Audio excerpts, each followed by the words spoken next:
as previously mentioned, the British were not the only major entities in North America. Obviously, the Spaniards were in what is present day the American Southwest, on the way down through Mexico and most parts of South America.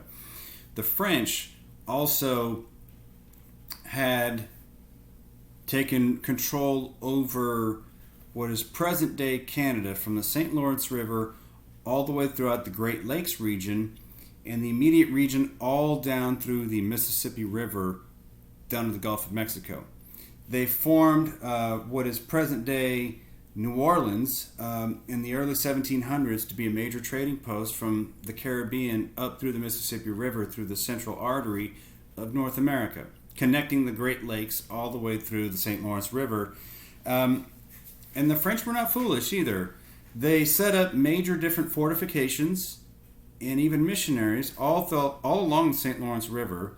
They established a very large cultural presence in the modern province of Quebec in France.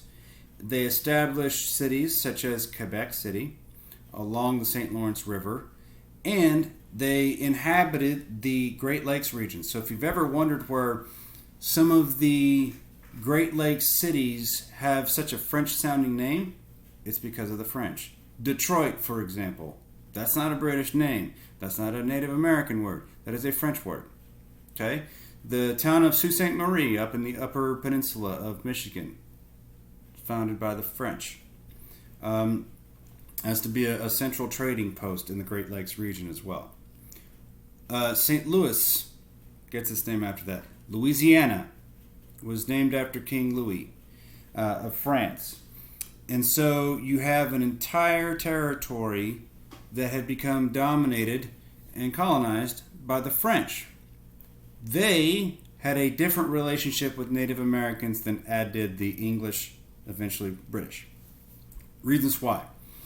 Whereas the British often came to blows with natives in thinking that these natives were perhaps savages, if you will, a nuisance, the French sought out friendlier relations. Okay? They saw an opportunity, as they had fewer numbers than did the British, that instead of alienating these Native Americans, how about we befriend them and build relationships with them that establishes more of an equal partnership? Hey, we'll show you how we can benefit, but by us benefiting, you are legitimately also going to get this. We're going to trade with you. We'll trade fur. Show us how to do this. We'll offer you this. We're going to treat you in a in a reasonable manner. Okay, we're going to treat you with reasonable dignity and friendliness. And oh, hey, by the way, we have this really cool religion. We're Christians. We are in particular of the Catholic persuasion. We'd love to show it to you. Don't feel any pressure if you don't want. What we could show you. Oh, some of you like it? Great. Let's talk about converting to Catholicism. If not, don't worry about it. That was essentially the French approach with Native Americans in North America. They were friendlier. They were trading partners. They were business partners. They were community members who also offered a new religion and a new way of life without the extreme pressure that you might find from other colonial entities, like the British, or the Spanish for that matter. So, the French took the approach that they were going to build various different economies based on the regions that they controlled in North America. They would build a plantation economy in the southern regions of the Mississippi River down into Louisiana. They would build fur trading posts in the Great Lakes region and northern Mississippi River region. And in doing so, you would establish colonies of American-born French people, Creoles, if you will. And in Spanish, the similar term is criollos, same thing. Those are Spaniards born in the New World.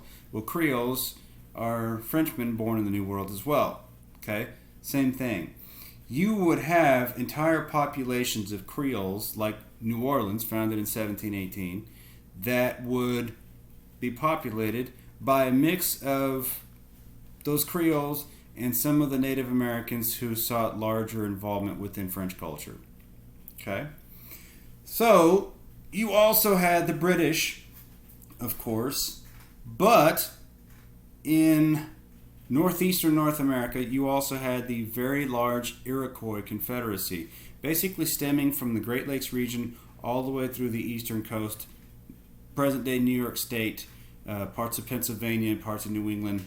And the Iroquois Confederacy was actually 5 different Iroquois tribes, 5 different Iroquois nations that banded together. You had the Mohawk, you had the Seneca, you had the Cayuga, you had the Oneida, and the Onondaga. There you go. The 5. Onondaga, Oneida, Cayuga, Seneca, and Mohawk. Those are the 5 Iroquois nations. They had their own authorities, but overall, they had the umbrella of the Iroquois Confederacy that bound them all together, kind of like a United States. Okay, they had a major presence in the area, and they saw a lot of the writing on the wall of European incursion throughout the decades, but they also believed that they could benefit from the British and the French constantly coming to blows. Okay? They believed that perhaps, if we play our cards right, we can kind of befriend both, and they'll fight each other, and they'll leave us alone. And then we'll clean up afterwards. That was partially a thought. They had a major presence in the Ohio Valley, modern-day Ohio, and parts of western Pennsylvania. They had a presence there. Well, that territory that I just mentioned, the Ohio Valley, happens to be a pretty fertile area. You have a growing number of British North American colonists who want to seek more land and agricultural opportunity. And yet, the majority of British North America is along the eastern seaboard. You don't really have anything beyond the Appalachian mountain chain. So, the British started to kind of eye the Ohio River Valley for prospective encroachment. The French were also doing the same thing. They were looking at the Ohio River Valley as potential growth opportunity. It happened to be largely inhabited by the Iroquois. The French were looking into incurring to there. They were also looking to expand possibly westward even further, and to the immediate west of Louisiana was this territory that the Spaniards very loosely controlled. Part of a regional authority called Coahuila y Texas. The Spaniards saw the French eye what is present-day Texas for prospective colonization and growth. And so the Spaniards would now decide, you know what, if we're going to protect Texas, if we're really going to have a true buffer between French North America and our authorities in Mexico, we need to populate Texas a little bit more so as to create more of our presence, affirm our stronghold there, affirm our presence. Spanish Texas, we're going to affirm that. We need to bring more colonists. We need to bring more missionaries. We need to bring and build more forts. So, the French were eyeing the Ohio Valley, elsewhere in North America too, causing the Spaniards to kind of step up their game a little bit. And then the British saw the Ohio Valley, and they eyed that for prospective encroachment. Now you've got some issues. Well, as you have what was going on in the Ohio Valley, the British started to build their forces towards western Virginia, near modern-day West Virginia. And they were going to perhaps build various different things on their own. The French started to build various different fortifications in the Ohio Valley as well. one of which was Fort Duquesne, which is near modern-day Pittsburgh, Pennsylvania.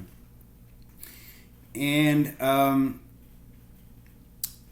a young British Army colonel, Colonel George Washington, a Virginian, was sent with his unit into the Ohio Valley to make various different incursions.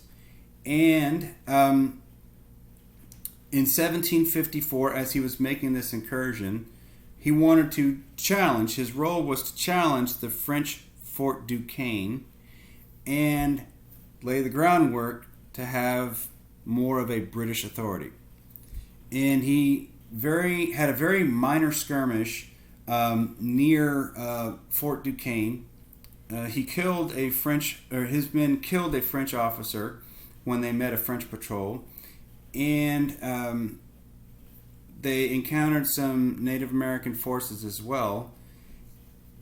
And when they pulled back, he created a very small makeshift setup, like a bunker type fort a few miles away from Fort Duquesne that he named Fort Necessity, of which was soon surrounded by the French military, and he was forced to surrender. That minor conflict, Fort Necessity, the encroachment upon Fort Duquesne in the Ohio River Valley by British military forces, led by the future commander of American Revolutionary Forces, Colonel George Washington of the British Army, would surrender. That act, upon surrender, would cause a future clash. That was the spark that marked the beginning of a major North American conflict, the French and Indian War.